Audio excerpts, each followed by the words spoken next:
Now, should we be afraid of a double dip in the economy? U.S. growth surged 5.7% in the fourth quarter, nearly a full percentage point higher than estimates.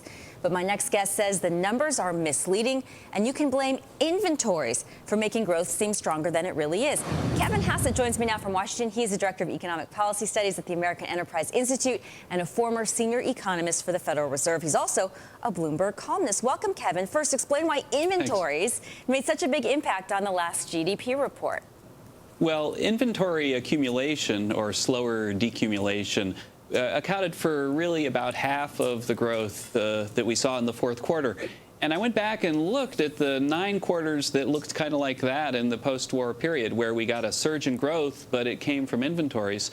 And the message from those data was very negative. Generally, when you get a spike in inventories driving growth, then that spike will reverse itself in the subsequent quarter. Indeed, a typical quarter following a big boom in inventories will show a growth rate about 5% below the quarter that spiked up. And so what that means is that if we get a normal response to the inventory burst in the fourth quarter, then we might be looking at growth very close to zero in the first quarter.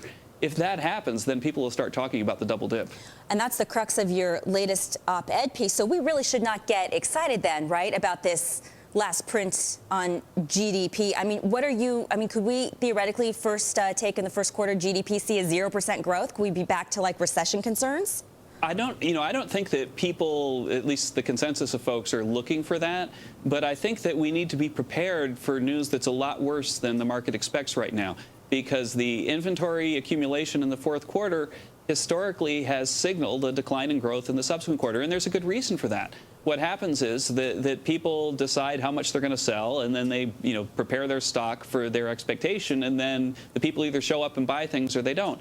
If they don't, then inventory will pile up, and you'll have to correct that in the future. That kind of correction or reduction in output is something that we might see in the first half of this year, and that's really bad news for those who are expecting a real strong surge in growth this year. Remember, back in the 80s, the last time we had a deep recession like this, we had a whole year where we grew about 7% a quarter, more than we did in the fourth quarter last year. There's some who've been hoping that that's what this year is going to look like, and I think that the inventory surge suggests that that's not very likely. So where are inventories right now? Yeah, well, inventories were much worse earlier, and so relative to sales and so on, the ratio has turned back into something more of a comfort range. And so I think that probably the best case is that people will decide that they finally got inventories back to about where they want them. We won't get any growth out of inventories, but they won't necessarily give us a negative impact on growth. And the other things, hopefully consumption and business investment and so on, can then take on the job of carrying the economy forward. I think that that's possible, but I'm concerned that the spike in inventories was so large relative to the rest of the economy that we might well see something close to zero in the first quarter. And if that happens, then I think all bets are off in terms of what Congress does and everything else. Another little lesson in Econ 101, if you will. Why do inventories fluctuate so much? I think inventories fluctuate a lot around turning points, because what you have to do if you're a business is anticipate the demand for your product.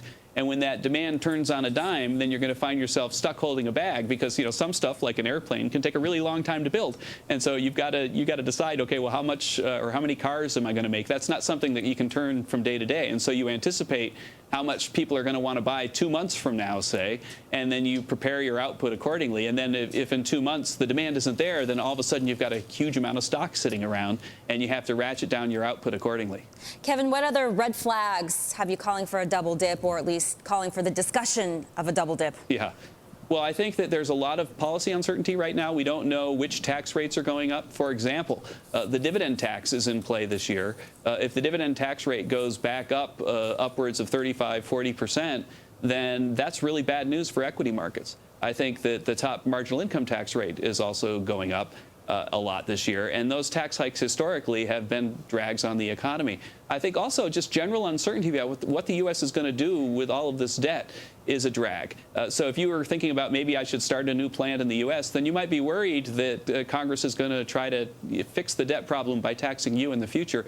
You might be reluctant to do that. So there are a lot of negative headwinds facing this economy, and the fact that inventories aren't going to be there for us in the first half of the year should give one pause.